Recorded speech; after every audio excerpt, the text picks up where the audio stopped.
Shalom, this is Rabbi Debow with another visual Devar Torah from the Beit Midrash of Midrashet Emunah va'Omanut. We're going to do a deep dive today into the nature of Tzara'at. What is this strange biblical disease that seems to have both medical material causes and spiritual moral causes? What relevance does Tzara'at hold today if the procedure described in our parsha is no longer followed? Science today, we would think, has given us all the tools necessary to identify and combat disease. Clearly, learning about Tzara'at does not hold scientific interest. Instead, it must contain moral lessons, teaching us not to speak lashon hara, or avoid the arrogance that led King Uzziah to usurp the role of the priest. But if we are searching for moral lessons, why does the Torah burden us with a very detailed, very specific, archaic description of a particular dermatological disorder? What is Tzara'at? Many identify it with leprosy or Hansen's disease. While admitting that identification has problems, it does help us keep in mind that Tzara'at is a real problem that causes real suffering to real people. And while our discussion may get rather abstract in places, I don't want us to lose sight of that fact. The Torah teaches lessons that are always relevant, and so we will need to search to find that lesson in the details of Tzara'at. Today, leprosy is almost unheard of in high-income countries. However, despite that fact, that we have good, effective, and cheap treatments for leprosy, people in Asia, Africa, and South America continue to suffer the consequences by the millions. I've included a link in the description below to an organization dedicated to combating leprosy. A poor person in North America has little to worry about Tzara'at or leprosy, but even a well-off person in an afflicted region has reason to worry. Even the powerful King Uzziah was not immune. Leprosy, along with other neglected tropical diseases, are matters of public health. They lie at the intersection of medical causes and social ills, like poverty and literacy. Good science, along with good social policy, is needed to beat back leprosy, and I believe that is exactly what the Torah has come to teach. Instead of going narrow and trying to find the exact disease that fits the criteria of Tzara'at, let's go broad and find something that can afflict people, uniforms, and buildings, and see what elements of diagnosing and treating this particular skin disease the Torah chose to highlight in order to teach us lessons of lasting importance. I think there is more to Tzara'at than meets the eye. In order to tackle this rather large question, I'm going to divide our discussion into two interrelated video presentations. Today's video will look at Tzara'at as a perceptual problem, and a follow-up video will tackle Tzara'at as a social challenge.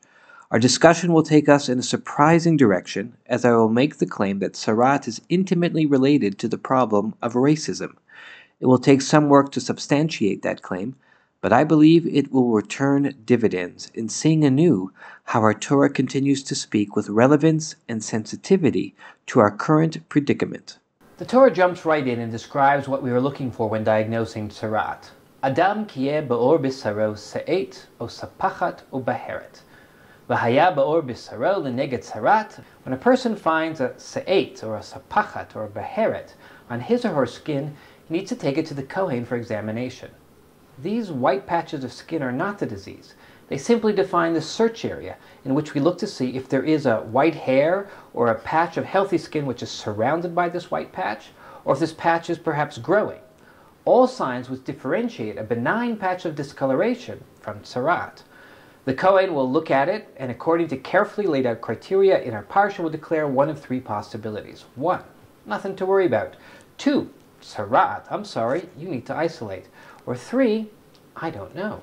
If it's definite Tzara'at, then the patient needs to isolate outside the camp or outside the walled city to be re-examined by the Kohen, found to be healed, and allowed to re-enter. The Torah dedicates most of its time explaining what to do when the Kohen is unsure. The main focus seems to be about adjudicating doubt, about defining a careful procedure for how to tell something that looks a lot like Tzara'at from actual Tzara'at. So, what is a se'et or a sapachat or baheret? Those patches of concern that focus our attention. This is where the Mishna begins its extended discussion of the complicated rules of Tzara'at in Masechet Negaim. These are all shades of white. Learning how to see white, how to classify shades of white, becomes the key skill. The Mishna teaches that the shades of white that concern us are two which subdivide into another two. The brightest white is called the baheret, and it is bright as snow. Next is the whitewash of the temple walls, and this color is the sapachat. Next is the white of the thin membrane under an eggshell, This is called a sa'ate.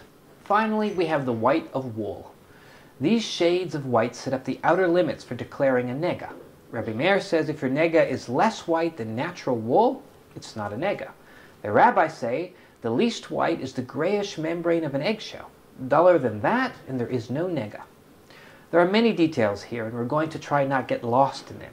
What is important for our discussion is that white is not a simple color to define. Instead, the rabbis define a range, a gradient, with an outer limit being either the grayish white of an egg membrane or the yellowish white of wool. Anyone who's gone paint shopping can attest to the many possibilities of off-white. In order to understand the color white, we need to understand a little bit about what is going on inside our eyes. For most of us, we have three kinds of color receptors, or cones. One cone which is attuned to the green color, one cone for blue, and one cone for red. When these cones get excited in various combinations, we perceive different colors. Thus, yellow light, around 580 nanometers, will stimulate the green cones and red cones, indicating a color in between them. Similarly, a light blue color of around 480 nanometers will stimulate the green cone and blue cone, indicating light blue. When all cones are being stimulated simultaneously, we have a signal indicating white light, which is towards the center of the color map. But this does not refer to any particular frequency of light.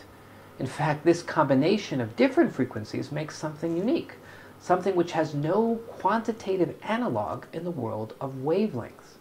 White is a constructed color. It exists in the mind only. What is even more striking when we think about the physiology of sensing white light, we realize that we can never really sense perfectly white light. We could theoretically stimulate only the green cones, and we would see pure green light. We could do the same with the blue and red cones. But the minute we try to stimulate all three cones simultaneously, we never achieve a perfect symmetry. What that means is that if we look carefully at the white part of the color map, we realize that we never reach the perfect white center. Whenever we approach the white center and we increase our sensitivity, we will notice shades of color, where one cone is firing just a little bit more than the other cones. There is never a perfect correlation between the cones, and hence never a perfect white. Diagnosing tzara'at by defining white becomes a much deeper problem than we thought. We see color by coming to agreement over what range of wavelength is covered by the word green. Does it extend into the yellow region or not? Colors are perceived by greater and greater degrees of distinction. More names, more colors. White is perceived by less distinction, by allowing our eyes to make a generalization, to ignore certain shades, so that we can call something white, or what we really mean is white enough. Our eyes are always making generalizations. They are always interpreting the input they receive. They don't just pass on the input unprocessed. Look at this checkerboard. What is the relationship between the color of square A and square B? Square A in the upper row and square B in the third row down. Seem like an obvious question? But look again. A and B are the same color. I've shown this optical illusion or demonstration of color constancy to many people, and the reaction is almost always disbelief. We have indeed hit something very fundamental when we become aware of a way in which our own minds betray us in a consistent and predictable fashion. This optical illusion stems from the ways our mind override the direct input from our retina. Our mind thinks it knows things about this checkerboard that is more important than the direct retinal stimulation that says A equals B. The mind thinks it knows that a shadow is falling over B, and shadows take the bright white light that lies below it and makes it darker. Square B isn't really dark. There must be a bright white square underneath the shadow. My eyes automatically divide this color of square B into two layers, the real whiteness of the square and the environmental shadow which presumably lies on top of it, to make it appear darker than it is. Seeing is believing, but sometimes seeing is misleading. I think the Torah alludes to exactly this function of our visual perception when it says, "Umareh hanega amok me'or b'saro." The appearance of the nega is deeper, sunken below the surface of this flesh. Rashi immediately tells us this has nothing to do with an actual blight deep in the skin. It is only an illusion, he says. It is about the way we perceive darker and lighter shades of white. In Rashi's words, all white appears deep, like the appearance of a bright sun seems below the surrounding shadow. Look at these two models of a nega. Can you see how the bright white patches always appear deeper than the duller gray patches? There is something else going on in this optical illusion preventing my mind from perceiving the equality of square A and square B. My mind tends to make another generalization. It thinks it knows that square A belongs to a family of squares called black squares, whereas square B belongs to a different family of squares called white squares. Never mind that square A and square B are exactly the same color, we know with certainty that A and B belong to different categories. The fact that our eyes see square A as belonging to one category and square B as belonging to another category is a very valid interpretation of this checkerboard. The problem becomes when our generalizations are so strong that we can't perceive it any other way and lose the ability to see the actual color identity of A and B. I believe the Torah was very aware of the difference between the actual color and a perception of that color. The Torah understood how many factors, some avoidable, some not, make it difficult to see things as they are. And the Torah understood that our perception of white is always a question of who is setting the standard, who is in power to define white. We need an official Kohen to pronounce something white. Kohanim are the people we trust to tell us how white is white. This means there will always be a gap between the conditions of Tzara'at and the official determination of Tzara'at. The Torah teaches us what to do with that gap. It teaches us to exploit that gap in order to help people, not abuse them. Far from being backwards or primitive, this is an exceptionally sensitive and forward understanding of the operation of any human social enterprise, including science and medicine. The Torah says, clear out a house from all its contents before the Kohen arrives to declare it tameh. This is the Torah equivalent of saying, you are sometimes allowed to wait until after the big interview to take that COVID test. The Mishna is fully aware how the timing of a required testing can significantly change outcomes. The Torah understands that within a certain bounded area of inescapable uncertainty, in that critical gap between material indications and authorized pronouncements, we are free to exercise judicious choice. This element of human subjectivity becomes a very important, very pressing concern all through the Mishnah. But nowhere is it more prescient, more problematic, than in chapter 2, Mishnah Aleph. Beheret azah nir'et begermani kaheh. A bright white patch appears in a German dull. Ve'kaheh bekushi azah. And a dull patch appears in a Kushite very bright. Rabbi Yishmael omer, Bnei Yisrael ani kaparatan. Harehein ke'eshkru'ah, lo shchorim v'lo levanim, ele beinonim. Rabbi Yishmael says, Bnei Yisrael, I am your kapara. Behold, you are like boxwood, not black, not white, something in between. Rabbi Akiva omer, yesh letzairim samamanim, shehem tsarim surot shchorot, levanot ubenoniot, mevi sam benoni umakifo, mibachutz v'tera'eh bebenoni. Rabbi Akiva gives a piece of advice. He says there are color patches, different kinds of dyes that you can paint around the nega and then objectively decide its color. Rabbi Yehuda omer, marot negi'in lahakel, אבל לא להחמיר. יראה הגרמני בשרו להקל, והכושי בבינוני להקל. Rabbi Yehuda says, when it comes to looking at negaim, we're always generous, always lenient, never strict. Look at the German just as he is, and let him off. Look at the Kushite as if he was an in-between kind of person, and be lenient. V'chachamim omrim, zeh v'zeh beinonim. The Chachamim say, these and these are all viewed like in the in-between status.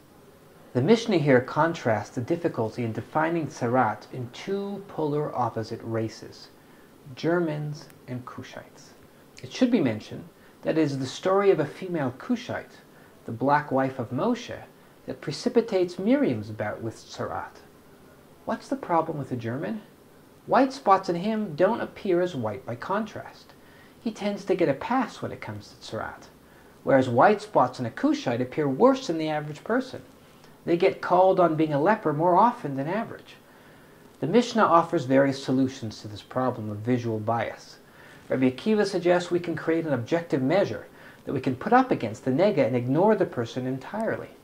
Rabbi Yehuda says we should always be generous. Let the German get away with his Tzara'at pass, and let's overcompensate for our tendency to judge the Cushite harshly when it comes to Tzara'at. The sages say, let's try our best to view everyone against the common average, the Benoni. Am I reading too much of a modern trope into an ancient Mishnah? I don't think so. I think we should give our Chachamim and our Torah more credit for seeing it like it is. They understood deeply how our seemingly objective, even scientific, medical determinations are shot through with layers of unavoidable interpretation and therefore slight bias. Everything depends on our lashon, on how we interpret. Our desire to recognize our own biases and interpret the world with goodness, that is lashon hatov. Yes, the Mishnah, compiled by Yehuda Hanassi in the year 300 of the Common Era and taught hundreds of years before that, chose the two polar examples of black and white as German and Cushite. I don't think it's accidental. I think the Mishnah understood the underlying dynamics of white supremacy, the deep philosophical roots of why some people tend to see whiteness as superior, and how we impose that thought in the ways that are unfair and unhelpful. I think the Torah understood the problem of white supremacy and saw its beginning in a man named Lavan. As the Haggadah says, Pharaoh tried to kill the men, but Lavan, which translates as white, tried to uproot us entirely. Listen again to our Mishnah and hear the cry of pain and terror from the mouth of Rabbi Yishmael. Rabbi Yishmael Omer, Bnei Yisrael ani kaparatan, harei hein ke'esh kru'ah, lo shchorim velo levanim, ela beinonim. Caught between Germans and Cushites, Bnei Yisrael require a kapara. As the Rav from Bartanura explains it, Rabbi Yishmael, out of his love of the Jewish people, accepted upon himself all the future punishment that would befall them for not belonging to one of two extremes, not black and not white. For Jews are not either.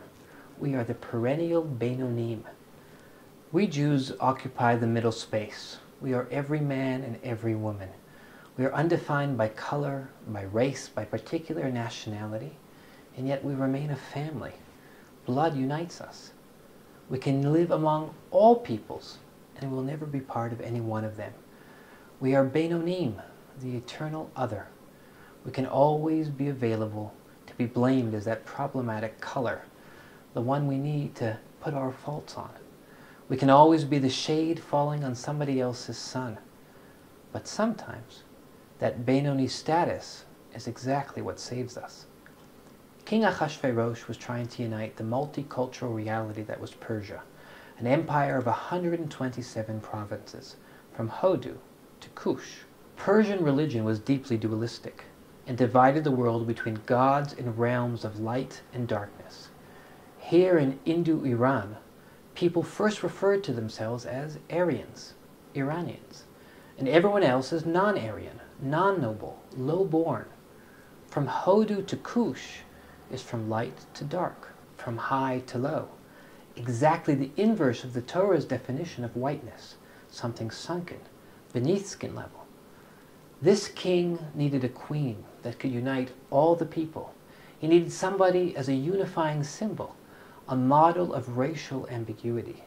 Ben Azai Omer, Esther lo aruka velo ksara haita, ela benonit kehadassa. Ben Azai teaches Esther was not tall and not short, rather she was in between, just like a hadass plant.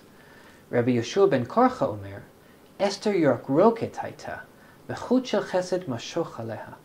Esther was a greenish tinge, and a thread of chesed was extended over her. Esther was olive-skinned, Mediterranean, right in the middle. Just like green is right in the middle of the visual spectrum. Esther was fair, not extreme. She was a Benonit. Haman, the Amalekite, tried to exploit our indeterminate racial complexion into a liability. He tried to make everyone see the Jew as other. But Hashem granted Esther a chut shel chesed, and consequently everyone saw Esther as their own.